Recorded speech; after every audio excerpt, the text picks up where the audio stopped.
This channel does not promote any violent, harmful, or illegal activities. All content provided by this channel is meant for an educational purpose only. All in one YouTube চ্যানেলে তোমাদের সকলকে স্বাগত। তো বন্ধুরা, আজকে আমি এমন একটা রাজ্য সরকারের স্কিম নিয়ে আলোচনা করব, যেটি প্রায় 10 থেকে 12 লক্ষ পরিবারকে বাঁচিয়ে দিয়েছে। তার কারণটা হচ্ছে কি, প্রথমে একটু বলে নিই, আমার যে ছোট্ট YouTube channel all in one, এই চ্যানেলটার মধ্যে দিয়ে আমি টোটালি পুরো যারা ভালো কাজটা করে তাদের ভালো দিকটা তুলে ধরি এবং মন্দ করে যেটা সেটাও তুলে ধরি, দল মত নির্বিশেষে, আমি কারোর পক্ষে নয়। এটাই প্রত্যেকটা সাংবাদিক থেকে শুরু করে প্রত্যেকটা চ্যানেলের এজেন্ডা হওয়া উচিত। তোমরা দেখবে বন্ধুরা, যে কোনো একটা নিউজ চ্যানেল যদি একজনের পক্ষে বলে যায় অন্যায় হওয়া সত্ত্বেও, তাহলে মনে করবে যে সেই মানুষগুলি বা সেই চ্যানেলগুলি, সেই মিডিয়াগুলো কিন্তু আদতে মানুষের ক্ষতি করছে। আমার চ্যানেলগুলোতে তোমরা দেখবে, ভিডিওগুলো ঘেটে দেখবে, প্রত্যেকটা মানুষের ভালো মন্দ, প্রত্যেকটা পলিটিক্যাল পার্টি এবং এমিনেন্ট এবং প্রমিনেন্ট পার্সনের ভালো মন্দ দিকটা আমি দুটোই তুলে ধরি। তো আজকে আমি আমাদের রাজ্য সরকার অর্থাৎ আমাদের পশ্চিমবঙ্গ সরকারের আমাদের যে সম্মানীয় মুখ্যমন্ত্রী রয়েছে বা চিফ মিনিস্টার মাননীয় মমতা ব্যানার্জি, তার যে গরিবের জন্য ভাবনা চিন্তা এবং তার যে প্রজেক্টটা রূপশ্রী প্রকল্প, সেই প্রকল্পে প্রায় স্টিল নাও এখনো পর্যন্ত প্রায় 10 থেকে 15 লক্ষ বিবাহিত কন্যা যারা, তারা উপকৃত হয়েছে। কারণ আমরা আজ থেকে প্রায় 20-30 বছর আগেও আমরা দেখবে প্রত্যেকটা পাড়ায় পাড়ায় যারা কন্যাদায়গ্রস্ত যে সমস্ত পরিবারগুলো রয়েছে বা প্যারেন্টসরা রয়েছে, তারা হবু বিবাহিত কন্যাকে সঙ্গে নিয়েও সাহায্যের জন্য পাড়ায় পাড়ায় বেরোতো। কিন্তু যখন থেকে আমাদের এই সম্মানীয় অর্থাৎ মমতা ব্যানার্জি ক্ষমতা আসার পর সেই জিনিসটা নেই বললেই চলে, প্রায় কমে গেছে। কেন? তার যে ভাবনা চিন্তা গরিবদের জন্য, সেই ভাবনা চিন্তার ফলে এই রূপশ্রী প্রকল্প নামক যে প্রকল্পটি, এই প্রকল্পটি হওয়ার জন্য আজকে কিন্তু অনেক পরিবার বেঁচে গেছে। কারণ দেখো, একটা বিয়ে হতে গেলে অনেক অর্থ প্রয়োজন হয়, টাকা পয়সা। যারা বড়লোক তাদের ব্যাপারটা আলাদা, কিন্তু গরিব ঘরের যে সমস্ত পরিবারগুলো রয়েছে, তাদের কাছে যদি এই যে রূপশ্রী প্রকল্পটা 25,000 টাকা ছিল, এখন হয়তো বাড়ানো হয়েছে, এই প্রকল্পের ফলে যে টাকাটা অ্যামাউন্টটা পাওয়া যাচ্ছে, কোনো রকমের কি বলবো আর কি, জুতো না খুইয়ে একদম ইজিভাবে টাকাটা পাওয়া যায়।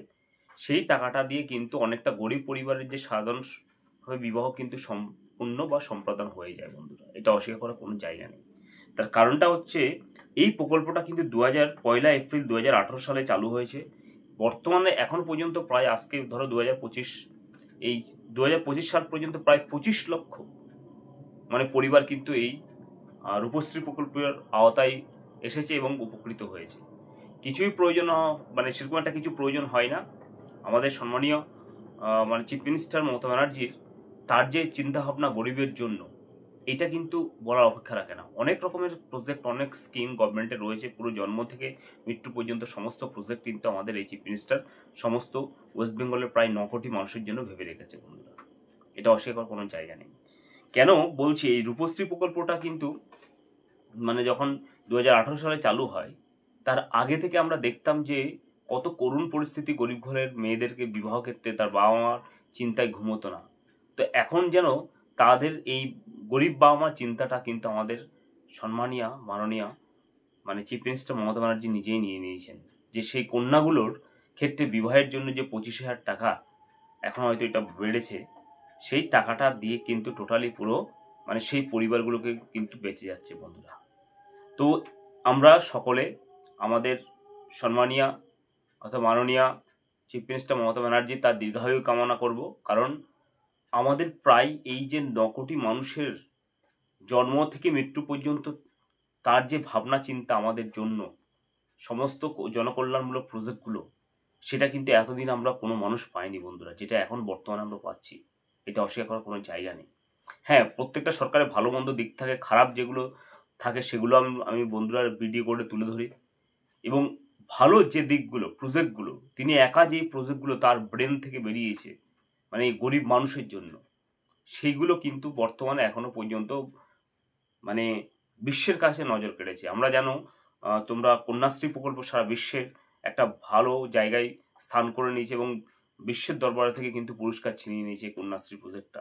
তেমনি এই রূপশ্রী প্রজেক্টটা অনেক গরিব পরিবারকে বাঁচিয়ে দিয়েছে। অনেক মানে কন্যাদায়গ্রস্ত যে পরিবারগুলো রয়েছে পিতা তাদের, তোমরা সকলে জানো যে ঋণ মানে যৌতুক বা পণ ডাউরি সিস্টেম সেটা অনারেবল সুপ্রিম কোর্ট বন্ধ করে দিয়েছে। তৎসত্ত্বেও আমাদের গ্রামে পাড়াপড়শিতে শহরে মানুষ যদি লুকিয়ে চুরিয়ে এই সমস্ত মানে ডাউরি সিস্টেম চালু রাখে তাহলে তো সেখানে সরকার এবং কোর্টেরও কিছু করায় নাই।